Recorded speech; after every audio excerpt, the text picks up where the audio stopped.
ഇതൊരു ഗ്ലാസ് കുടിച്ചാലുണ്ടല്ലോ പിന്നെ വേറൊന്നും നമുക്കൊരു ടേസ്റ്റ് തോന്നില്ല.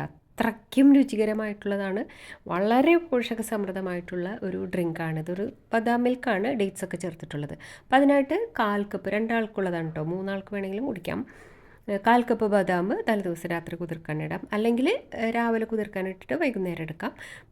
ബദാം എടുക്കുന്നതിൻ്റെ ഒരു 2-3 മണിക്കൂർ മുമ്പ് കുറച്ച് കശുവണ്ടി കൂടെ ചേർക്കണം കേട്ടോ. ഇനി ബദാം തൊലി കളഞ്ഞെടുക്കാം. അതിനിടയിൽ കുറച്ച് ചിയ സീഡ്സ് കുതിർത്ത് വയ്ക്കാം. ഒരു 10 മിനിറ്റ് കുതിർത്താൽ മതി.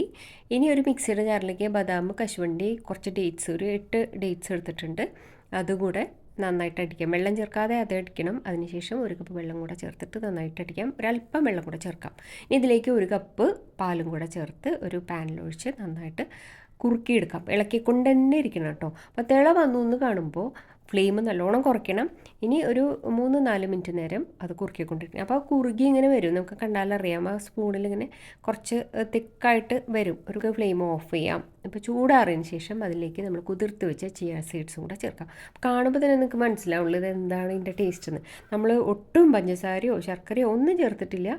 ആ ഈന്തപ്പഴത്തിൻ്റെ മധുരത്തിലാണ് കുടിക്കുന്നത്. അപ്പോൾ മധുരം കൂടുതൽ വേണമെന്നുള്ളവർക്ക് പഞ്ചസാര ചേർക്കാം കേട്ടോ, അല്ലെങ്കിൽ ശർക്കര എന്തെങ്കിലും ചേർക്കാം. ഇത് ഈ ഒരു മധുരം നല്ലതാണ്, പാകത്തിനുള്ളൊരു മധുരമാണിത്. ഇനി നമുക്കിത് സെർവ് ചെയ്യാം. അപ്പോൾ ഇത് തണുപ്പിച്ച് കുടിക്കണം എന്നുള്ളവർക്ക് അങ്ങനെ ചെയ്യാം, അല്ലാതെ ഇളം ചൂടോടുകൂടെ അല്ലെങ്കിൽ ചൂടാറിയിട്ട് അങ്ങനെയും കുടിക്കാം. ഭയങ്കര ടേസ്റ്റാണ് കേട്ടോ. തീർച്ചയായിട്ടും ഒന്ന് ട്രൈ ചെയ്ത് നോക്കിയോളൂ. കുട്ടികൾക്കും എല്ലാവർക്കും ഒരുപോലെ നല്ലതാണ്. ഡേറ്റ്സ് ആണെങ്കിലും ബദാം ആണെങ്കിലും ഒക്കെ നല്ലതാണല്ലോ. ചിയ സീഡ്സും നല്ലതാണ്. അപ്പോൾ ഒന്ന് ട്രൈ ചെയ്യണേ. ബദാമിൻ്റെ തൊലി വേഗം പോകണമെങ്കിൽ കുറച്ച് തിളച്ച വെള്ളം ഒഴിച്ചാൽ മതി.